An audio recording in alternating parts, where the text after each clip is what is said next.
امام جعفر صادق علیہ السلام نے مفضل ابن عمر سے جسم کی نشوونما کے سوال کے جواب میں فرمایا، دیکھو مفضل، انسانی جسم کی نشوونما کے آغاز کا پہلا مرحلہ تو رحم مادر میں مکمل ہو جاتا ہے۔ اس مرحلے میں نہ انسانی آنکھ اسے دیکھ سکتی ہے اور نہ کسی کا ہاتھ اس تک پہنچ سکتا ہے، اور پھر اس کی تدبیر ہوتی رہتی ہے یہاں تک کہ اس کے تمام اعضاء و جوارح جو ترکیب بدن میں شامل ہیں تیار ہو جاتے ہیں، مثلاً دل، جگر، معدہ، ہڈیاں، گوشت، چربی، مغز، رگیں اور پٹھے وغیرہ۔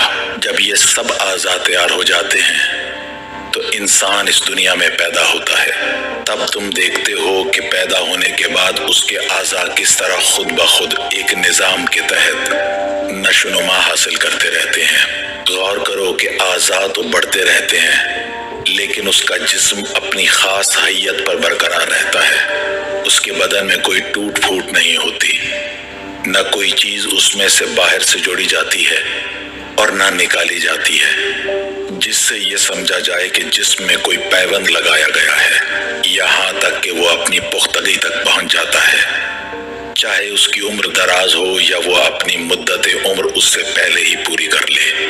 تو کیا یہ انسانی جسم کی حیران کن نشوونما اللہ کے انکار کرنے والوں کو سمجھانے کے لیے کافی نہیں ہے؟ کیا بے حس اور بے روح مادے یا طبیعت میں یہ صلاحیت ہو سکتی ہے کہ وہ انسان کی تخلیق کے لیے اس قدر باریک ترکیب اور حکمت سے کام کر سکے؟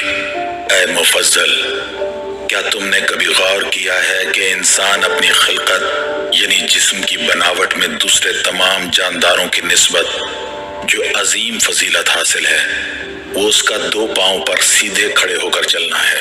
یہ صلاحیت دوسرے ذی حیات مثلاً پرندوں، درندوں، چوپایوں اور دودھ پلانے والے جانداروں کو حاصل نہیں ہے۔ یہ ایک عظیم صلاحیت اللہ کا ایک عظیم احسان ہے جو پروردگار نے انسانوں پر کیا ہے، لیکن لوگ اس کی عظمت و اہمیت پر غور نہیں کرتے۔ اپنی اس منفرد صلاحیت کے سبب انسان سیدھا کھڑا ہو سکتا ہے اور اپنے دونوں ہاتھوں کی مدد سے ہزاروں طرح کے کام سر انجام دے سکتا ہے۔ دوسرے جاندار چاروں ہاتھوں پیروں کی مدد سے چلتے ہیں جبکہ انسان 2 پیروں پر چلتا ہے اور 2 ہاتھوں کی مدد سے کام کرتا ہے۔ اگر انسان کو بھی دوسرے چوپایوں کی طرح روبہ زمین خلق کیا گیا ہوتا تو ہاتھوں سے کسی بھی قسم کا کام کرنا اس کے لیے ممکن نہ ہوتا۔ اے مفضل، اب ذرا ان حاسوں یعنی حواس پر غور کرو جو آدمی کے جسم میں پیدا کیے گئے ہیں اور ان کے ذریعے انسان کو عز و شرف عطا کیا گیا ہے۔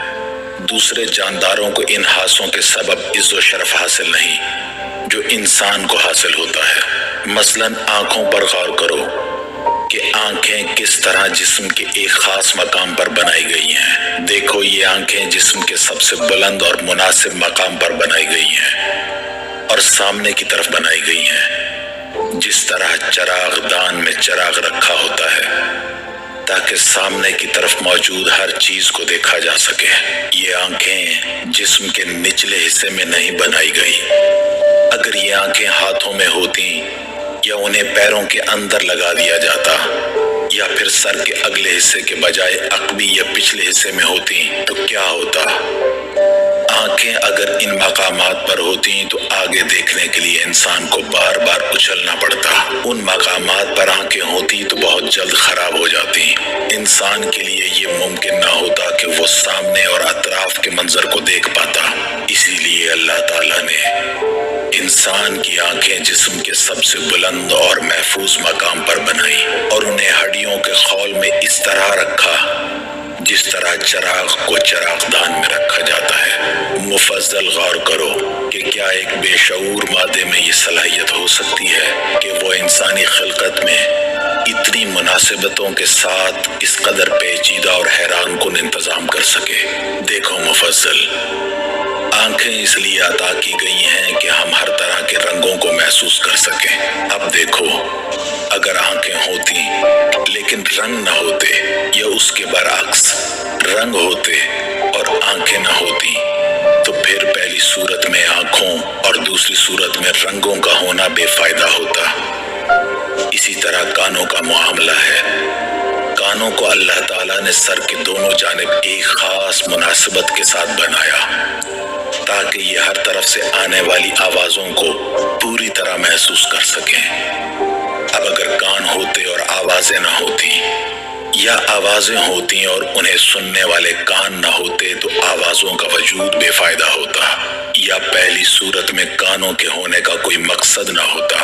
اے مفضل ذرا غور تو کرو اس بات پر کہ خالق و مالک اللہ نے کس طرح یہ مقدر کر دیا کہ ایک چیز دوسرے کو محسوس کرے، اور ہر حاصل عضو کے لیے کسی محسوس کرنے والے کو مقرر کر دیا جو اس میں اپنا عمل کرے اور اس کے بارے میں تمہیں بتائے۔ اے مفضل، یہ بات بھی قابل توجہ ہے کہ حاسوں اور محسوس کی جانے والی چیزوں کے درمیان اللہ تعالیٰ نے کچھ واسطے قرار دیے ہیں، جیسے روشنی اور ہوا۔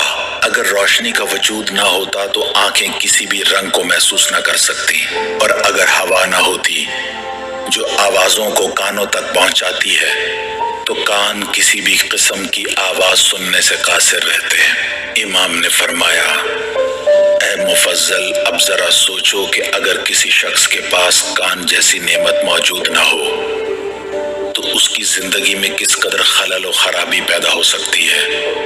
نہ وہ کسی کی گفتگو سن سکتا ہے، نہ کسی سے گفتگو کر سکتا ہے، نہ وہ اچھی بری آوازوں کو سن سکے گا، اسے کسی بات میں مزہ ہی نہیں آئے گا، اور وہ خود بھی اس حالت سے بیزار ہو جائے گا۔ دوسرے لوگ اس سے گفتگو کرنے میں سخت دشواری محسوس کریں گے، حتیٰ کہ اس سے چڑ جائیں گے۔ آخر کار وہ ایک طرح کی شدید تنہائی کا شکار ہو جائے گا۔ وہ سب کے ساتھ انہی کی طرح زندہ ہوگا، لیکن سارے ماحول اور معاشرے سے کٹا ہوا، جیسے زندوں کے درمیان مردہ۔ اے مفضل، ابتدا میں جو باتیں میں نے تمہیں حاسوں، آنکھ، کان، زبان وغیرہ کے بارے میں بتائیں، ان پر دوبارہ غور کرو۔ حواس کس طرح بنائے گئے، ان کے لیے اللہ تعالیٰ نے کون سے اعضاء مقرر کیے، کس طرح حکیم و خبیر نے ان حاسوں کے لیے کچھ چیزیں مثلاً روشنی، ہوا، پانی کو واسطہ قرار دیا۔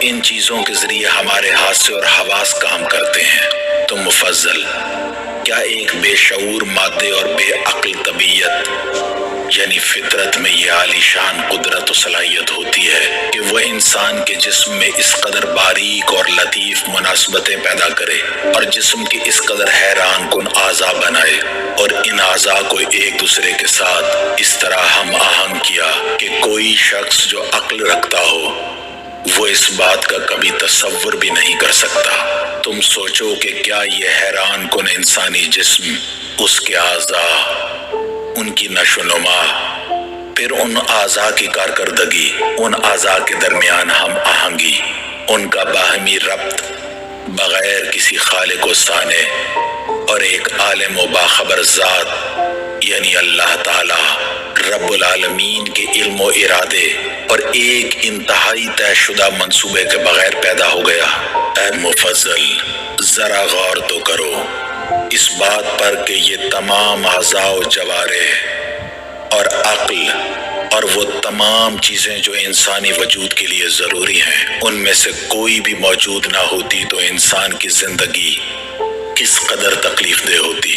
امام علیہ السلام نے فرمایا، مفضل، کیا تم نے دیکھا کہ عام انسان کے جسم میں اس کی ضرورت کی تمام چیزیں، اعضاء، صلاحیتیں موجود ہیں؟ کوئی چیز یا کوئی صلاحیت مفقود یا غائب نہیں ہوتی۔ تو کیا یہ سب باتیں انسانی خلقت میں بے علم و ارادہ پیدا ہو گئیں؟ یعنی کیا ایک بے شعور مادہ ان کو خلق کر سکتا تھا؟ اس کے بعد مفضل بن عمر نے امام سے سوال کیا کہ آقا، یہ فرمائیے کہ ایسا کیوں ہوتا ہے کہ بعض افراد بعض اعضاء و جوارح سے محروم ہوتے ہیں اور ان کی زندگی میں وہی مسائل پیدا ہوتے ہیں جن کی طرف آپ نے ارشاد فرمایا ہے؟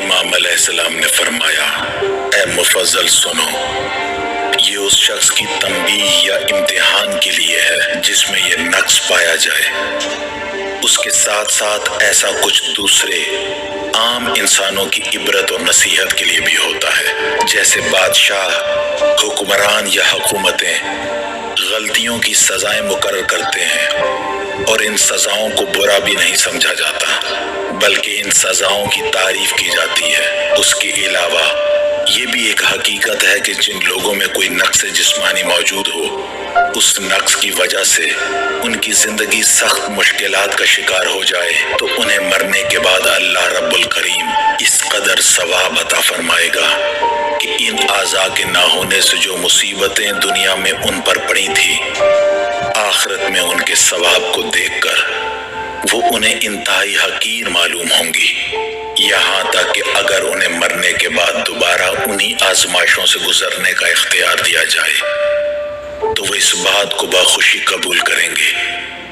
تاکہ زیادہ سے زیادہ ثواب حاصل کر سکیں۔ امام علیہ السلام نے فرمایا، اب اگر وہ کہیں کہ اشیاء عالم میں ایسا کیوں ہوتا ہے، بعض جاندار ناقص اور بعض بالکل صحیح و سالم پیدا ہوتے ہیں، تو ایسے لوگوں کو یہ جواب دیا جائے گا کہ یہ اس لیے ہے کہ انسان سمجھ سکے کہ کسی چیز یا جاندار کا پیدا ہونا طبیعت کے سبب نہیں، اصل حقیقت یہ ہے کہ خالق و حکیم کے ارادے اور اس کی تقدیر کے مطابق ایسا ہوا ہے۔ اس نے فطرت کو ایسا بنایا ہے کہ معمولاً تو ایک طے شدہ قاعدے اور قانون پر عمل کرے اور کبھی کبھی اس قانون سے ہٹ بھی جائے تاکہ انسان سمجھ سکیں کہ یہ طبیعت بھی دراصل کسی اور ذات کے تصرف میں ہے اور کسی چیز کو وجود میں لانے کے لیے خالق حقیقی کی قدرت کی محتاج ہے۔